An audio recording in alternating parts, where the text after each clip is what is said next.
Good day and welcome to NoorNews.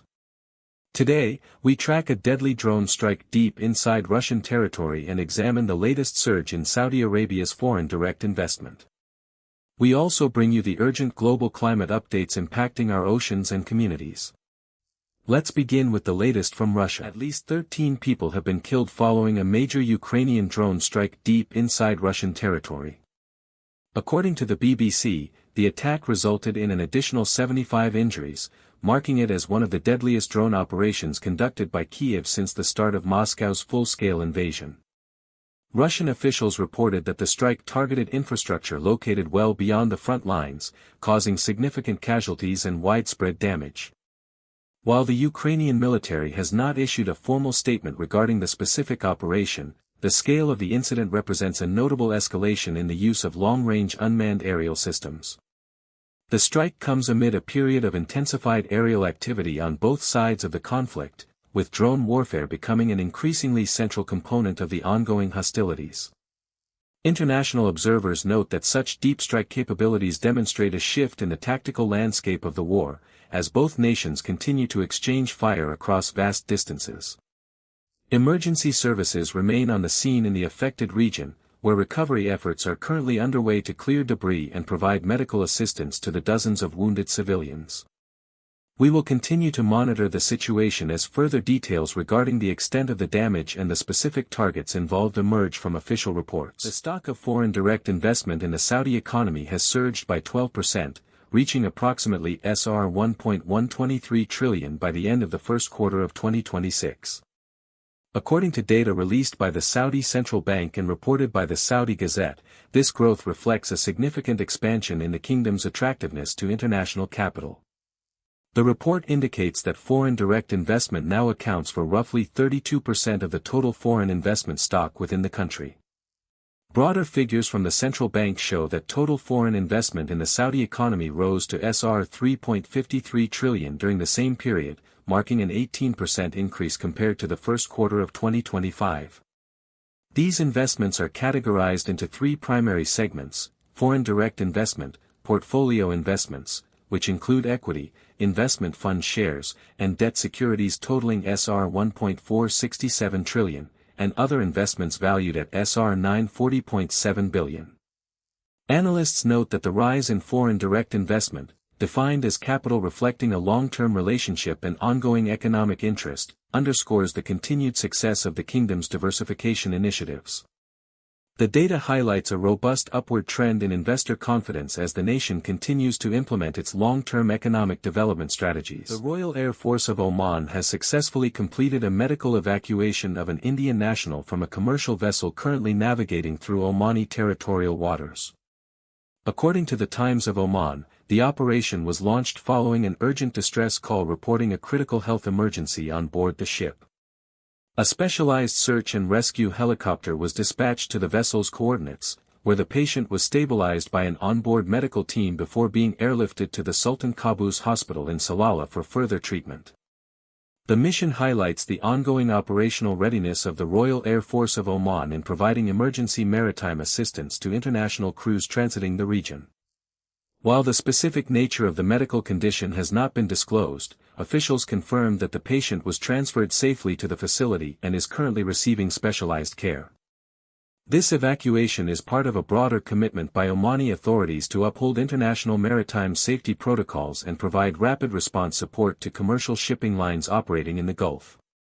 The vessel has since resumed its scheduled voyage, and no further disruptions to its operations were reported following the successful completion of the rescue mission. Global ocean temperatures reached an unprecedented high this July, marking a significant milestone in climate data. According to the BBC, the world's oceans recorded their hottest temperatures on record for the month, a trend that experts suggest is being exacerbated by the emergence of El Niño conditions. This natural climate pattern, characterized by the warming of surface waters in the eastern Pacific, is contributing to a broader shift in global marine heat levels. The implications of these rising temperatures are becoming increasingly visible across the globe. As marine ecosystems face mounting pressure from sustained heat, the environmental impact is extending to land-based crises. In Western Europe, authorities are currently battling a series of intense wildfires that continue to ravage the landscape.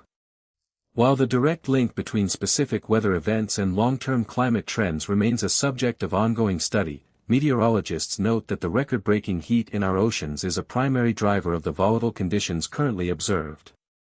Scientists are continuing to monitor sea surface temperatures closely as the El Niño cycle progresses, assessing how these elevated thermal levels may influence global weather patterns and regional climate stability throughout the remainder of the year. More than 12,000 people have been forced to evacuate their homes over the weekend as an aggressive wildfire tore through Canada's picturesque Okanagan region. According to the BBC, the rapidly spreading blaze has left thousands of residents in a state of uncertainty, with many evacuees questioning whether their properties remain standing following the intense destruction. The fire, which officials have described as causing total incinerated destruction in some areas, has overwhelmed local emergency services and necessitated large-scale evacuations across the province of British Columbia. Authorities are currently working to assess the full extent of the damage as the fire continues to pose a significant threat to infrastructure and residential communities. While emergency crews are battling to contain the perimeter, the unpredictable nature of the blaze has made it difficult to provide immediate confirmation on the status of individual homes. Officials have urged those displaced to remain in designated shelters until it is deemed safe to return to the affected zones. The situation remains fluid, with meteorological conditions continuing to challenge firefighting efforts on the ground. Further updates are expected as aerial surveys are conducted to map the path of the fire and identify the areas most severely impacted by the weekend's events. Authorities in China have evacuated 1 million people from their homes as Typhoon Dolphin makes landfall, bringing severe weather conditions to the country's eastern coastline. According to the BBC, the powerful storm system has triggered widespread emergency protocols across several provinces, with the commercial hub of Shanghai experiencing intense gale-force winds and heavy, sustained rainfall. Meteorological officials have issued high-level alerts as the typhoon moves inland, warning of potential flooding and significant infrastructure disruption in low-lying areas. Emergency response teams have been deployed to assist in the mass relocation efforts, prioritizing residents in high-risk zones near the coast. The storm's arrival has led to the temporary suspension of various transport services, including ferry operations and regional rail lines, as officials assess the structural impact of the heavy precipitation. While the full extent of the damage remains under evaluation, local government agencies are coordinating relief supplies to support those displaced by the evacuation orders. The situation remains fluid as the storm tracks further into the interior, with weather bureaus continuing to monitor wind speeds and precipitation levels to determine when it will be safe for residents to return to their homes. Western Europe has recorded its hottest June and July period in history, as prolonged heat waves and severe drought conditions continue to impact the region. According to the BBC, data released by the European Union's Copernicus Climate Change Service confirms that temperatures during these 2 months significantly exceeded previous long-term averages. This extreme thermal anomaly has created ideal conditions for widespread environmental instability, directly fueling a series of intense wildfires that have swept across multiple nations. Emergency services across the continent have been stretched to capacity, struggling to contain blazes that have destroyed vast tracts of land and forced large-scale evacuations in affected areas. Climate scientists note that these persistent heat patterns are consistent with broader trends of global warming, which are increasingly disrupting seasonal weather norms. The Copernicus service emphasizes that the combination of record-breaking heat and a lack of precipitation has exacerbated soil moisture deficits, further complicating firefighting efforts and threatening agricultural output.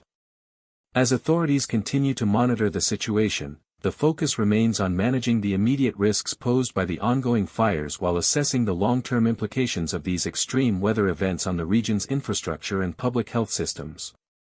International observers are now calling for a reassessment of climate resilience strategies across Western Europe. Thank you for joining us for this verified look at today's top stories. We remain committed to accuracy in every report. NoorNews, verified before published.